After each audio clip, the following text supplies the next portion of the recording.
Hello guys, स्वागत है आपका सिटीजन जी चैनल पर। और आज आप देखने वाले हो 2023 में ही रिलीज हुई स्लैशर मूवी डाइस्ड का ब्रेकडाउन, जिसके राइटर डायरेक्टर हैं जेरेमी रड। आप सुनकर हैरान हो जाओगे कि ये मूवी टेरिफायर मूवीज की सस्ती कॉपी है। और ये बात हजम कर पाना काफी मुश्किल है, क्योंकि टेरिफायर खुद एक सस्ती सी मूवी थी, पर आज देखो इतनी ज्यादा फेमस हो चुकी है कि उसकी भी कॉपीज बन रही है। हाँ, पर एक बात है कि मूवी ब्रूटल है, क्योंकि अगर टेरिफायर को कॉपी करना है तो ब्रूटल तो होना पड़ेगा। चलिए आपको बताता हूँ कि कैसे ये कॉपी है और क्या ये भी कुछ नाम बना पाएगी, क्योंकि आपको पता ही है कि फ्राइडे द 13th भी काइंड ऑफ कॉपी थी, वो भी एक बहुत बड़ी फ्रेंचाइज बन गई। तो चलिए अब ज्यादा देर ना करते हुए जल्दी से स्टोरी स्टार्ट करते हैं।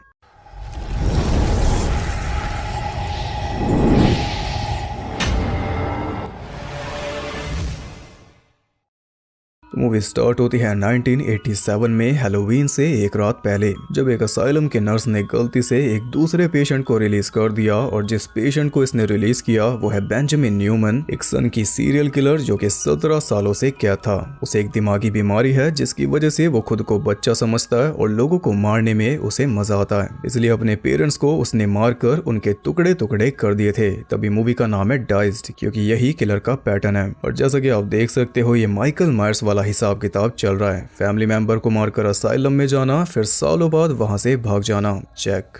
अब दोनों नर्स आपस में बहस कर रही थी कि तेरी वजह से निकला, पर इसका सॉल्यूशन क्या है? पुलिस को फोन करके सब कुछ बता देना, राइट? नहीं, सारे सबूत मिटाकर ऐसा दिखाना जैसे न्यूमैन इस असाइलम में कभी था ही नहीं। ये उन दोनों नर्सेस ने डिसाइड किया। बहुत सही, किलर का खौफ तो हम जान गए, अब बारी है ओपनिंग किल की। तो असाइलम से निकलकर न्यूमैन सीधा पहुंचा एक घर में, जहां पर एक लड़का हैलोवीन पार्टी के लिए तैयार हो रहा था। न्यूमैन ने सीधा उसका गला रेत कर उसे तड़पने के लिए छोड़ दिया और फिर वो करने लगा अपना मेकअप। हम देख पाए कि न्यूमैन का फेस थोड़ा पैना है, यानी कि शार्प है, ताकि आराम से आर्ट द क्लाउन बन सके। मेकअप वेकअप करने के बाद उस लड़के की ड्रेस पहनकर वो रेडी हो गया और बन गया आर्ट की सस्ती कॉपी। वैसी स्माइल, वैसी हरकतें और वैसी ही खामोशी। फिर उसने क्लीवर से मार मार कर उस लड़के की बाजू काट कर अलग कर ली। मूवी का टाइटल याद है ना? फिर उसी बाजू के खून से मिरर पे वो कुछ बनाने लगा, जैसा कि आर्ट हमेशा करता है, बताने के लिए कि मैं यहाँ पर आया था। उसने बनाए 3 लोग, जिसमें एक तो वो है जो कि ऑब्वियसली बच्चा है, और बाकी 2 हैं उसके माँ बाप, या फिर कुछ और भी हो सकता है, जो आपको आइडिया लग जाएगा मूवी के एंड में। खैर, तब तक वो लड़का मर चुका था। फिर न्यूमैन भी वहां से निकल गया और ये था मूवी का इंट्रो। इसके बाद हम देखते हैं अपनी हीरोइन कैसेंड्रा को, जो कि हैलोवीन के लिए अपनी कॉस्ट्यूम खुद बना रही है, और वो भी एक वॉरियर की, इंक्लूडिंग वेपन। फैमिली में है उसका छोटा भाई टॉमी, जो कि बड़ा लग रहा है, और उनका डैड जॉन। नाश्ता करते हुए जॉन उन्हें बताता है कि कल रात यहीं पास में एक कत्ल हुआ है, हमारे घर से कुछ ही दूर। अब ये पूरा का पूरा टेरिफायर 2 वाला प्लॉट है। हीरोइन जो कि वॉरियर कॉस्ट्यूम बना रही है हथियार के साथ, चेक। उसका छोटा चश्मिश भाई जो कि कुछ ज्यादा ही तेज है, चेक। सिंगल पेरेंट जो कि फैमिली में सबसे पहले मरेगा, चेक। सुबह सुबह किलर के बारे में बात करना, चेक। इन दोनों की जो माँ है वो अचानक ही इन्हें छोड़कर चली गई थी जब ये बच्चे थे। ये आज तक भी नहीं जानते क्यों, और इनका डैड इन्हें बताता भी नहीं। खैर, वो दोनों स्कूल पहुंचे और वहां पर भी उसी किलर का जिक्र हो रहा था कि वो अब तक भी पकड़ा नहीं गया। पर इन्हें क्या, ये तो रात को पार्टी करने जाएंगे ही। इसी बीच किलर अपने काम पर लगा हुआ था। वो एक और घर में पहुंचा जहाँ पर एक लेडी अकेली थी। उसने थोड़ा फाइट बैक करने की कोशिश भी की, लेकिन न्यूमैन ने उसे काबू कर लिया, उसके दोनों हाथों को फ्लोर में ठोककर। फिर एक हाथ उसका काट कर वो साथ ले गया, और कैंडीज वाली बाल्टी भी। अब आता है टेरिफायर का फेमस डाइनर वाला सीन, जो कि अब तो बहुत ज्यादा पॉपुलर हो चुका है। हीरोइन अपनी दोस्त सारा के साथ डाइनर में बैठी थी और किलर ने बाहर से उन्हें देख लिया। फिर वो भी अंदर आकर बैठ गया और बस उन दोनों को ही घूरता रहा। पर असल में वो सिर्फ एक को ही घूर रहा है, और वो है हीरोइन, यानी कि कैसेंड्रा। ये बात वो नहीं जानते, पर हम जानते हैं। उससे परेशान होकर वो दोनों वहां से चली गई, पर अभी ओनर के साथ भी तो लफड़ा होगा। ओनर ने न्यूमैन को धमकाया कि यहाँ से निकल जाओ, तो वो चुपचाप चला गया, वो कटा हुआ हाथ उसके लिए छोड़कर। शायद कुछ कहना चाहता होगा।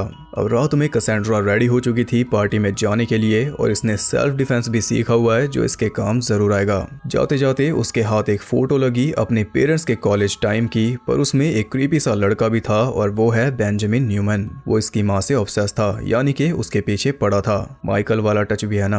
अब जाकर जॉन कैसेंड्रा को बताता है कि शायद तुम्हारी माँ के गायब होने के पीछे न्यूमैन का ही हाथ था। गायब होने के, छोड़कर चले जाने के नहीं। ये सुनकर कसेंड्रा उस पर बरस पड़ी कि इतनी बड़ी बात आज तक हमें बताई क्यों नहीं। बोलते थे कि छोड़कर चली गई और आज बोल रहे हो कि शायद किसी ने मार दिया होगा, कोई मजाक है क्या? वो बोल रही थी कि केस को दोबारा खुलवाओ, क्या पता मॉम अभी जिंदा हो। जॉन को वो अच्छा खासा सुना रही थी। अब तो आर्या पार है, क्योंकि माँ से बढ़ के भला क्या होगा। Halloween party. जैसी सैरा उसे लेने आई वो हंसते खेलते उसके साथ चल दी, पर न्यूमैन उसके घर के ऊपर खड़ा होकर उसे जाते हुए देख रहा था और पार्टी का एड्रेस भी उसने सुन लिया। यानी डायनर से इसका पीछा करते हुए ये घर तक पहुंचा और अब ये जाएगा पार्टी में, लेकिन सिंगल पेरेंट को मारने के बाद। जॉन को लगातार स्टैब करने के बाद उसने जॉन के अंदर का सारा सामान बाहर निकाला, तब जाकर वो घर से बाहर निकला। पर जॉन की सांसें अब भी चल रही थी, ये पता चल रहा है उसके पेट से। बोला था ना ब्रूटल है। उसके जाने के बाद टॉमी घर पहुंचा और अपने डैड को मरता देखकर उसने सीधा पुलिस के पास फोन किया और फिर फोन किया कसेंड्रा के पास। बस फर्क ये है कि पुलिस ने फोन उठाया लेकिन कसेंड्रा ने नहीं, क्योंकि पार्टी चल रही है और न्यूमैन भी उसे ज्वाइन करने पहुंच गया। सबसे पहला शिकार उसने बनाया सबसे पॉपुलर लड़के क्रिस को, जो कि वॉशरूम में अकेला था। चाकू उसके सर के पीछे घुसाया, फिर दोनों अंगूठों को उसकी आंखों में घुसाकर उसके सर को बीच में से फाड़ दिया। कुछ तो मेहनत किया मूवी में। इस बीच कसेंड्रा बियर पी रही थी, वॉडका पी रही थी और दोनों को मिक्स करके भी पी रही थी, ये हमें बताने के लिए कि अब इसे होश नहीं रहने वाला। तभी टॉमी भी पार्टी में आ गया। उसने कसेंड्रा को सब कुछ बता दिया और तभी उसे दिखाई दिया न्यूमैन, जो कि बाहर जा रहा था। टॉमी ने उसे पहचान लिया क्योंकि उसने न्यूमैन को घर से जाते हुए देख लिया था, पता नहीं कैसे। दोनों भाई बहन उसके पीछे बाहर गए, लेकिन बाहर वो भी तैयार था। कसेंड्रा को उसने बेहोश कर दिया। फिर टॉमी को कई बार स्टैब करने के बाद वो कसेंड्रा को लेकर पहुंचा एक फैक्ट्री में, जहां पर जाते ही उसने सबसे पहले सिक्योरिटी गार्ड को भी टपका दिया। फिर वो कसेंड्रा को कैंडीज दे रहा था, लेकिन उसने ली नहीं, तो वो लेकर आया एक नेकलेस जो कसेंड्रा की माँ का था। इसकी माँ का नेकलेस उसके पास क्या कर रहा है? अब नेकलेस भी नहीं लिया तो मजबूरन वो कोई हथियार चूज करने लगा, पर इसी बीच कसेंड्रा फ्री होकर भाग गई। न्यूमैन भी उसके पीछे गया और काफी देर तक ये चूहे बिल्ली का खेल ऐसे ही चलता रहा। वो छुपती रही और न्यूमैन ढूंढता रहा। दिमाग से वो बच्चा है तो उसे तो मजा ही आ रहा था, लेकिन कसेंड्रा का केस थोड़ा अलग था, क्योंकि उसे सिक्योरिटी गार्ड की लाश भी मिल गई जिसके कई अंग गायब थे।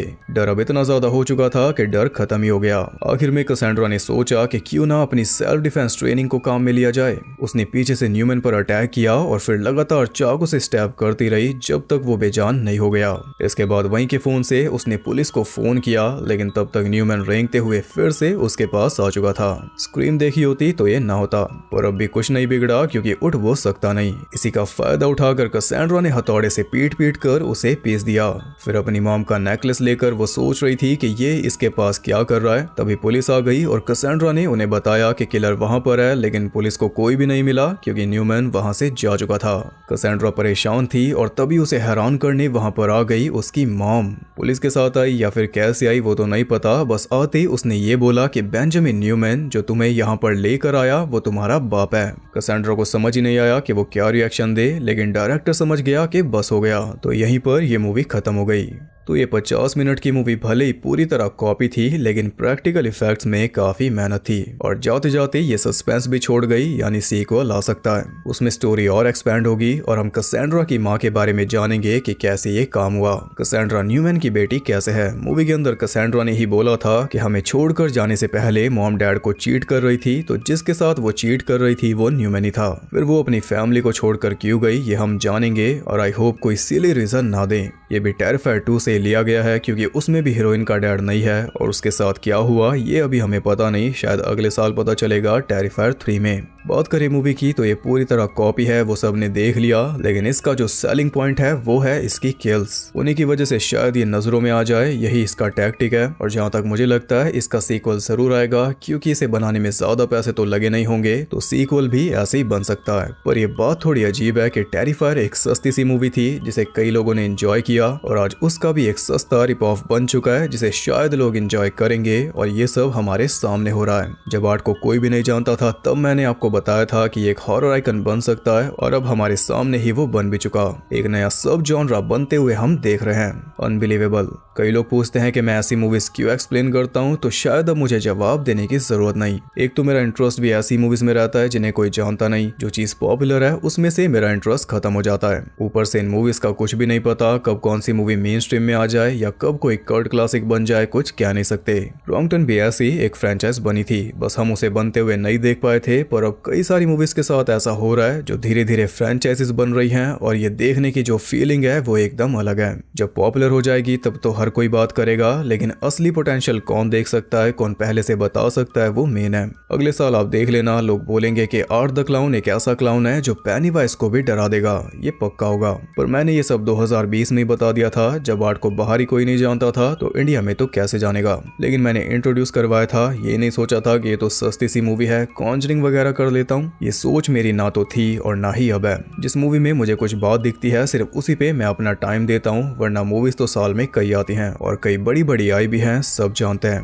बाकी जो लोग स्टार्टिंग से मेरे साथ हैं वो जरूर बताना कि ये मोमेंट कैसा लगा। आर्ट की जर्नी बहुत आगे बढ़ चुकी है, ये एक मॉडर्न लेजेंड बन सकता है जो सालों से कोई भी नहीं बन पाया। टेरिफायर 3 का टीजर भी आ चुका है, जिसने नहीं देखा वो देख लेना, और अगर उसका ब्रेकडाउन चाहिए तो सिटीजन जी एक्स्ट्रा पर चले जाओ, वहां पर आपको मिल जाएगा, लिंक आपको मिल जाएगा नीचे। बाकी अगर वीडियो पसंद आई या फिर आपकी फीलिंग भी सेम है तो वीडियो को लाइक जरूर करना, और ऐसी और अंडररेटेड जेम्स देखने के लिए चैनल को सब्सक्राइब करके बेल नोटिफिकेशन को ऑल पर सेट कर लो, ताकि नोटिफिकेशन का आपके फोन में आना वैसे जरूरी हो जाए जैसे कैसेंड्रा के लिए पार्टी। और ज्यादा कनेक्टेड रहने के लिए आप मुझे इंस्टाग्राम पर फॉलो कर सकते हो, वहां आपको बहुत कुछ जानने के लिए मिल जाएगा, आने वाली मूवीज के बारे में, ट्रेलर्स वगैरह सब कुछ। और अगर नई मूवीज के ट्रेलर्स का ब्रेकडाउन देखना चाहते हो तो आप सब्सक्राइब कर सकते हो सिटीजन जी एक्स्ट्रा को। बाकी मैं आपसे मिलूंगा अगली वीडियो में, तब तक के लिए सबको बाय।